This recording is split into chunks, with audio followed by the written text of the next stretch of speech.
I know exactly how many bullets I fired in Vietnam. Not approximately, not roughly, exactly. 237.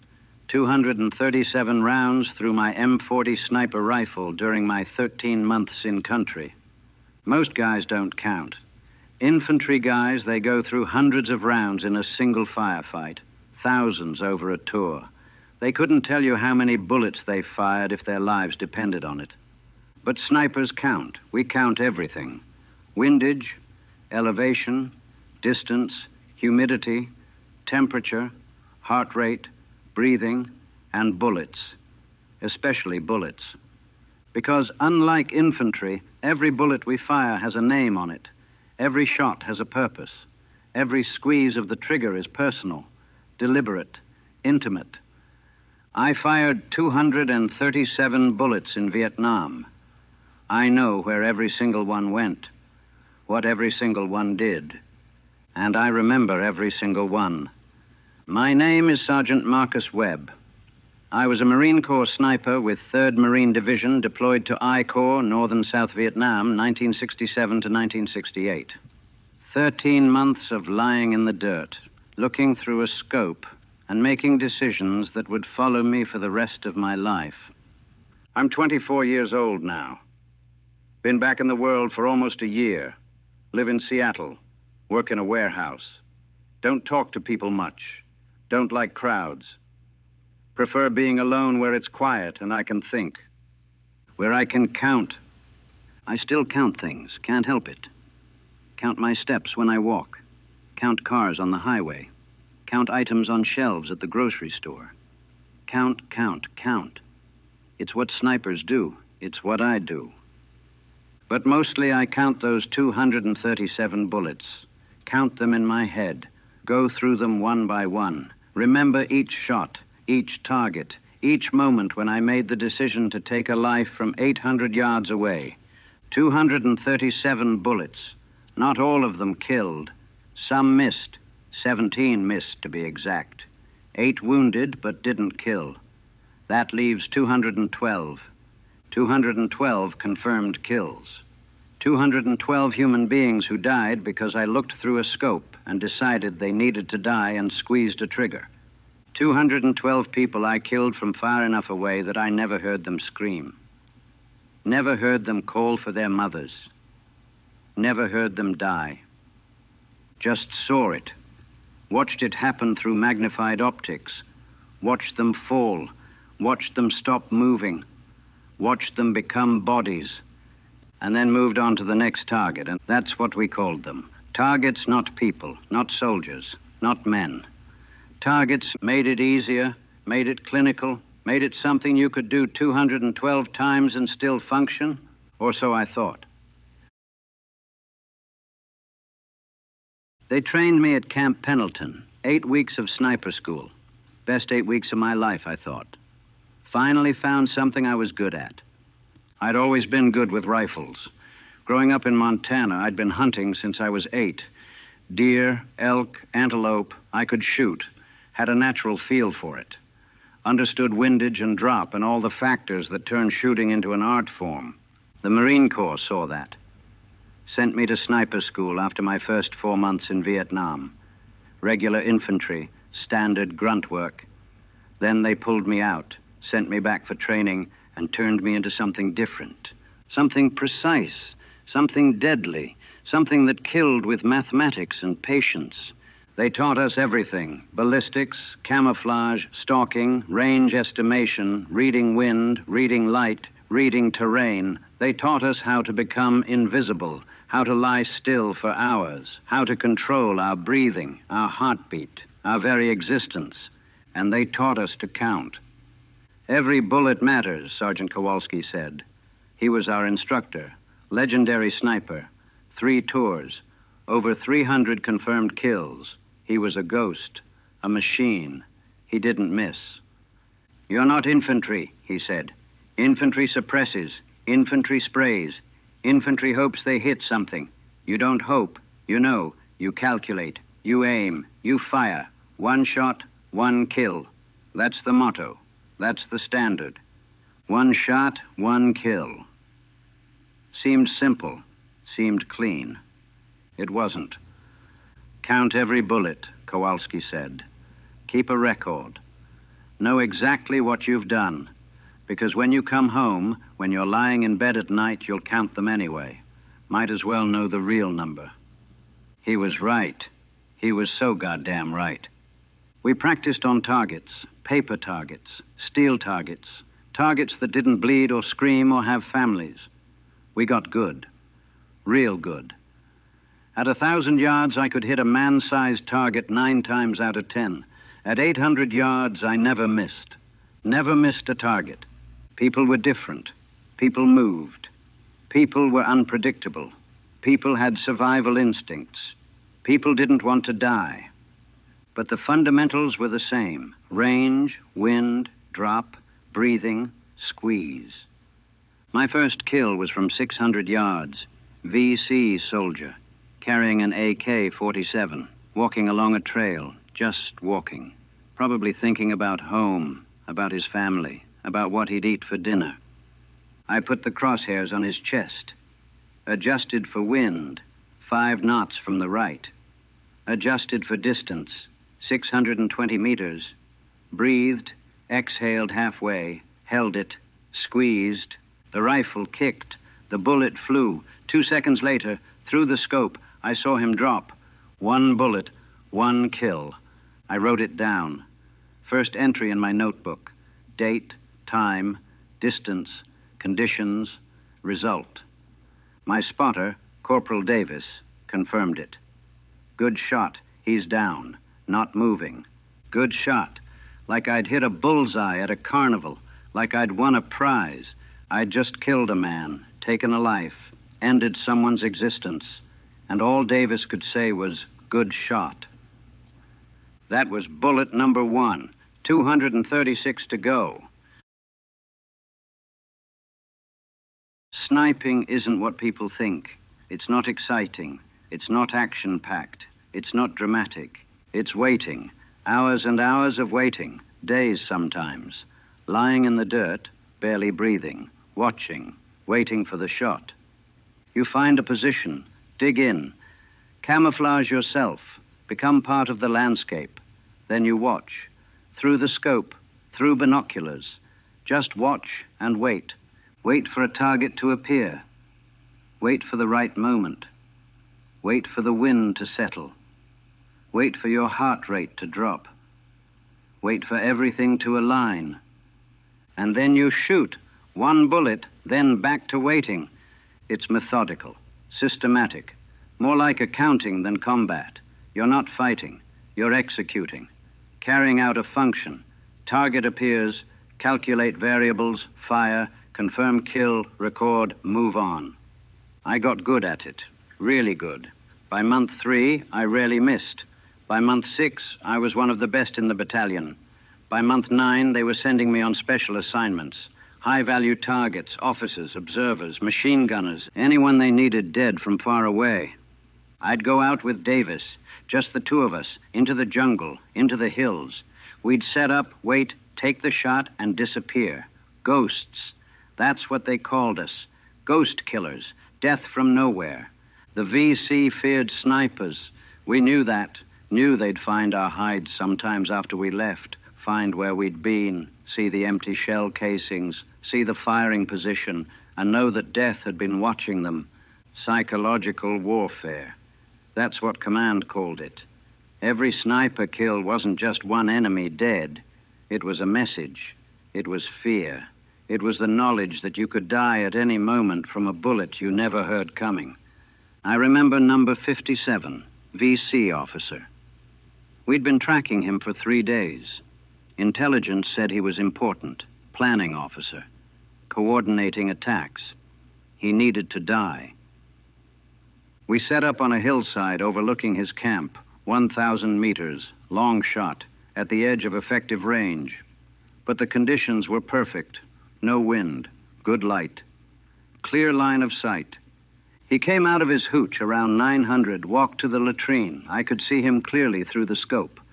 Older man, maybe 40, thin, tired looking. You got him? Davis whispered. I got him. Range, 1,020 meters.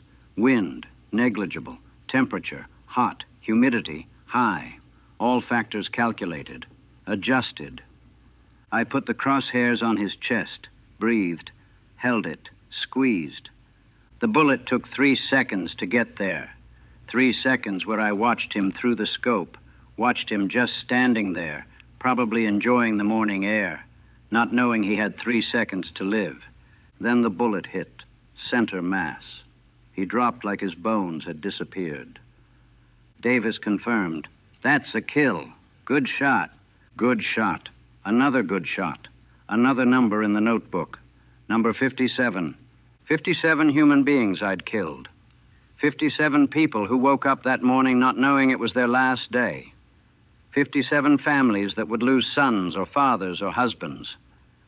Because I was good at math, good at shooting, good at lying in the dirt and squeezing a trigger. 1 shot, 1 kill. The motto, the standard, the expectation. I met the expectation 212 times. 212 confirmed kills over 13 months. That's more than 16 per month. More than 1 every 2 days on average. I was effective. I was efficient. I was exactly what they wanted me to be. I was a machine, a counting machine, a killing machine. And machines don't feel, don't question, don't regret, or so I told myself. Of all the bullets I fired, one stands out. Not because it was the longest shot, not because it was the most difficult, but because of what I saw through the scope. Number 143, late September 1967. We were in the mountains near the DMZ VC movement in the area. We'd been sent to interdict. We set up on a ridge line. Good position, clear fields of fire, multiple avenues of approach. We waited. Around 1400 hours they came. 5 VC soldiers moving along a trail, all armed, all legitimate targets. "I count 5, Davis said, confirmed. 5 targets. Standard procedure. Take out the point man first, then work backwards.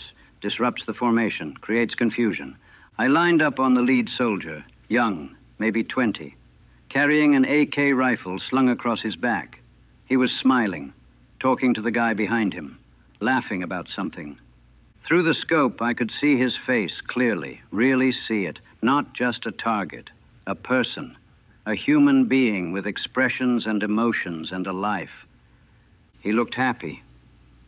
In the middle of a war, carrying a weapon, probably walking toward an attack on American positions, and he looked happy. I hesitated, just for a second, just long enough to see him as something other than a target, to see him as what he was, some kid who'd been drafted or volunteered or had no choice, fighting for what he believed in, same as me. "You got him?" Davis asked. I did have him, right in the crosshairs. Easy shot. 300 meters, no wind, perfect conditions. "Yeah, I got him." I squeezed the trigger. Through the scope, I watched him stop laughing, watched the bullet hit, watched him fall, watched the smile disappear from his face as he realized he was dying. The other 4 scattered. I should have engaged them, should have taken follow-up shots. That was the procedure. But I didn't. Just watched them drag their friend's body into the jungle and disappear. "Why didn't you take the others?" Davis asked. "Bad angle," I lied. "Lost them in the vegetation." But that wasn't it. The truth was I couldn't. Couldn't pull the trigger again. Not right then. Not after seeing that smile. Not after understanding, really understanding that I was killing people. Not targets. People. That was bullet 143. I fired 94 more after that. 94 more kills. But that one stayed with me. That smiling kid who died happy, who probably never knew what hit him. I think about him a lot. More than the others. More than the officers or the machine gunners or the high-value targets. I think about that kid who was laughing right before I killed him. I think about what he was laughing about. who he was talking to, whether his friend survived, whether anyone back home knew his name or cared that he died. I think about the fact that I hesitated, that for 1 second I saw him as human, and then I killed him anyway. That's the one that matters. Number 143. I came home in January 1968. Rotated out, tour complete. 237 bullets fired. 212 kills confirmed. Mission accomplished. They flew me back to the world, processed me out at Camp Pendleton, same place they'd trained me, full circle, from learning to count to finishing the count. Hell of a record, Sergeant, the debrief officer said. He was reading my file, looking at my numbers. 212 confirmed. You're one of the top snipers this year. The Corps is proud of you. Proud.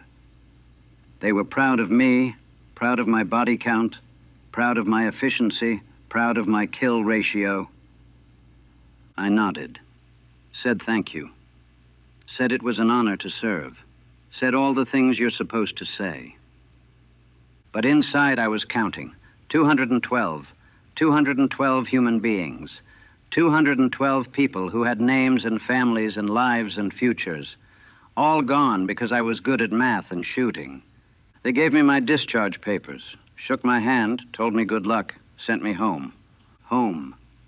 Back to Seattle. Back to my parents' house. Back to a world where people complained about traffic and worried about football games and had no idea what I'd done, what I'd become. I tried to work, got a job at a warehouse, loading trucks, physical labor, mindless. I could do it without thinking, but I couldn't stop counting. At night, lying in bed, I'd count bullets, 1 through 237, go through them one by one, remember each shot, each target, each kill. Bullet 32, VC soldier, 400 meters, chest shot, instant kill. Bullet 67, NVA officer, 700 meters, headshot, instant kill. Bullet 112, VC sniper, 850 meters, chest shot, confirmed kill.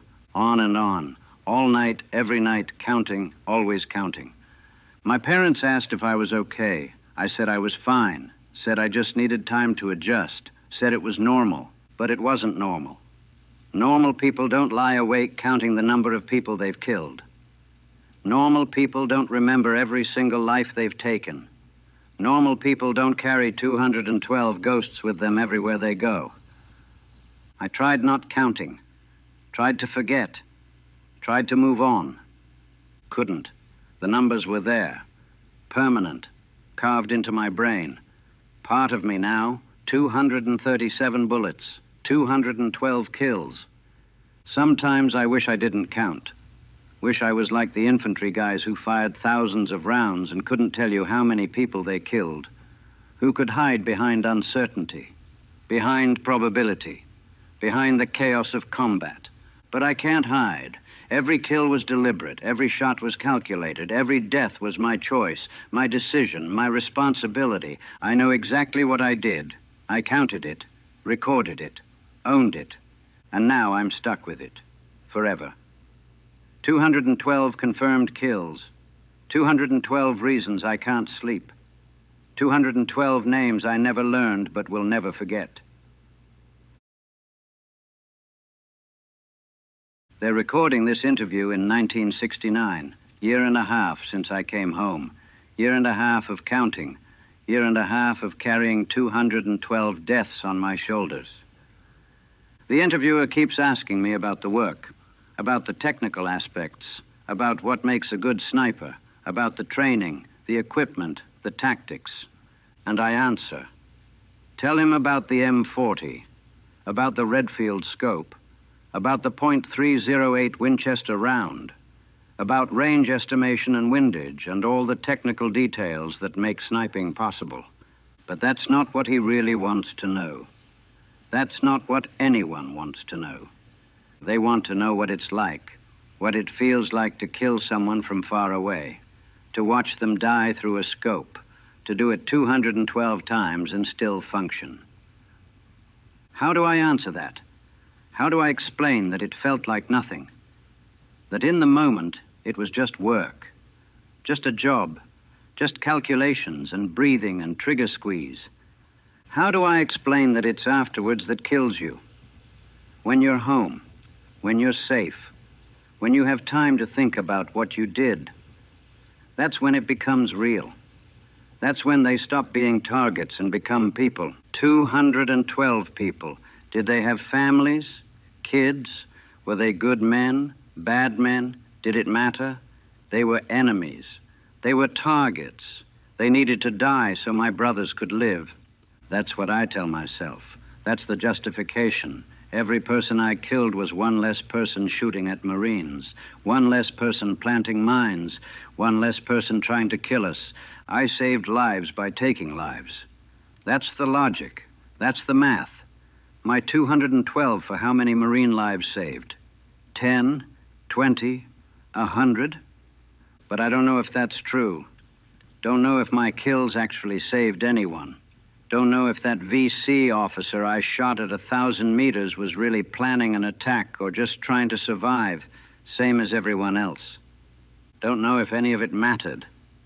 The interviewer asks if I'm proud of my record, if I'd do it again, if I have any regrets.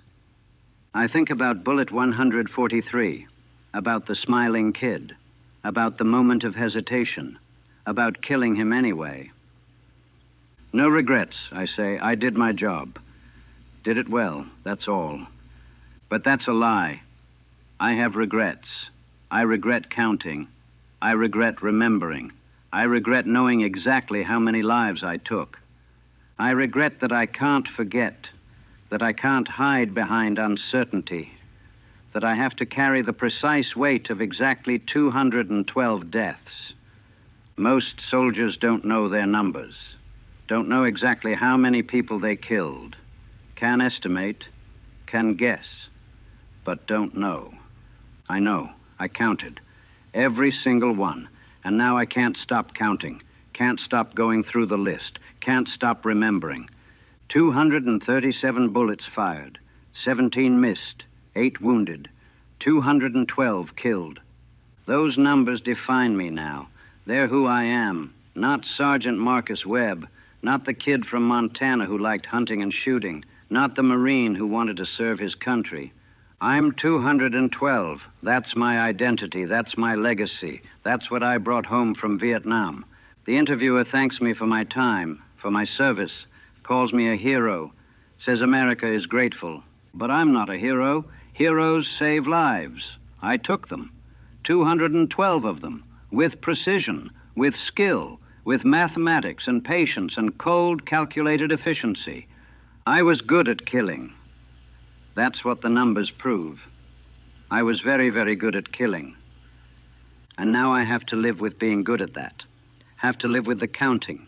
Have to live with the memories that come with each number. Have to live with knowing exactly what I did. No uncertainty, no doubt, no hiding. Just numbers. Clear, precise, undeniable numbers. 237 bullets, 212 kills. One sniper who counted everything and now can't stop. They say confession is good for the soul. That talking about it helps. That acknowledging what you've done is the first step to healing. But I don't feel healed. I feel exposed. I feel like I've just confirmed what I always feared. That I'm a killer, not a soldier. Not a warrior. Just a man who was very good at killing and who did it 212 times because someone told him to. We never came home. Not really. Part of me is still on that ridgeline. Still looking through that scope. Still counting bullets. Still making calculations. Still squeezing the trigger. Still killing, over and over, 212 times. Forever. The work is done. The tour is complete. The war is over for me. But the counting never stops. Never. Every night I go through the list. Every morning I wake up knowing the number. 212. 212 people who died because I was good at math. Good at shooting. Good at being patient. Good at being precise. Good at being a sniper. I know exactly how many bullets I fired in Vietnam. 237. I know exactly how many people I killed. 212. I counted them all, recorded them all, remember them all, and I'll carry them all until I die. Every single one, every single number, every single life. That's what counting gets you. That's what precision costs. That's what it means to know exactly what you've done. 237 bullets, 212 kills. And one Marine who can't stop counting, can't stop remembering, can't stop carrying the weight of every single number. Forever.